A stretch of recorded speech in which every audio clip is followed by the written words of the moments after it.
তো মালদারে চিনছেন?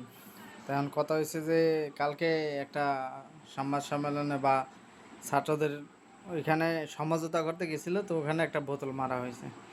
তা এখন আমার কথা হয়েছে যে একটা বোতলে যদি সিটি স্ক্যানের মতো জায়গায় যাওয়া লাগে, তাহলে আল্লাহ বুঝেন যে তার হ্যাডমটা কতটি। তার মানে সে কি নিজের টাকায় গেছে, না সরকারের টাকায় গেছে, না জনগণের বুধ মারিয়া টাকা নিয়ে গেছে? তা আসলে এরা একটা তামসা লাগাই দিছে দেশটা মধ্যে। তামসা, তামসাটা বোঝেন? তামসা। এখন কি কইমু, জনগণের টেয়া আছে, এরা পোদ মারে জনগণের টায়। তো সামান্য একটা বোতলে যদি সিটি স্ক্যানের মতো জায়গায় যাওয়া লাগে, তাহলে তো মনে করেন যে একটা দেয়তো, তার মানে যে সিঙ্গাপুর যাওয়ার ব্যবস্থা হয়ে যাইতো। তাহলে ও ভুল করছে, ইডাটাই মারতই তো তার গায়ে।